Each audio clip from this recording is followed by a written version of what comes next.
Today, in Christianity, we hear a great deal about the presence of God. Oh, the presence of God was here this evening.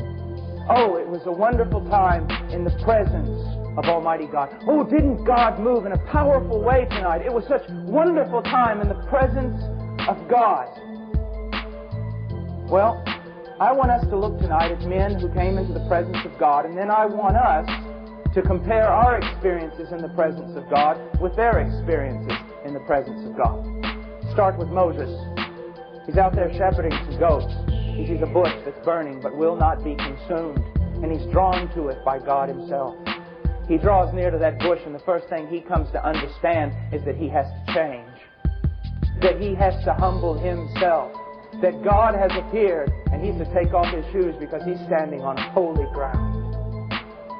And he falls before that tree that will not be consumed. And it's a wonderful thing you need to understand, that God appeared to Moses in a burning bush. It's amazing to me today that God never appears to anyone in a burning bush. And we never sing about burning bushes. We never sing at all about fire. God always appears to us in a cool breeze and in a flowing stream. That's the way we always present Him, and you want to know why? Because flowing streams never hurt anyone. We've got to tame God, we do.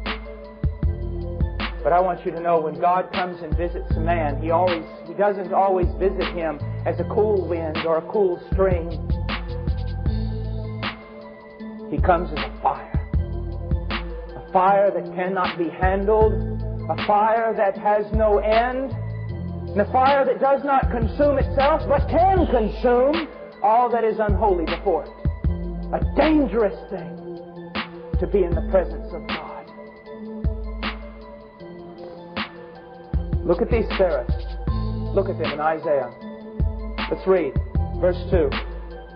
Above him were seraphs, each with 6 wings. With 2 they covered their faces, with 2 they covered their feet, and with 2 they were flying, and they were calling to one another, Holy, holy, holy is the Lord Almighty. The whole earth is full of His glory.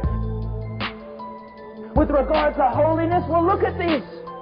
They're standing and flying even in the very presence of Almighty God. And if we were to even draw near to a fraction of that glory, we would be destroyed. And yet they live in that glory. And yet even though they are so majestic and so holy, how are they in the presence of God? I'll tell you how they are. They bow their heads and cry out, holy. They cover their faces. They cover their feet. I've always asked myself, why on earth did they cover their feet? I mean, what does feet have to do with holiness?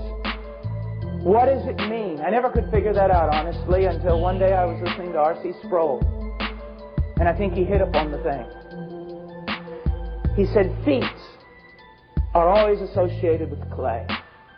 And clay with the creature, the dust of the earth. And these majestic beings, even in the presence of God, were bowing their heads and covering their feet, acknowledging that they were a creature and they were not God. And the place that they held was a place not of right. It was not their right to be there, but their privilege, graciously given to them by God Himself. Look at the way they act in the presence of God, and then look at you.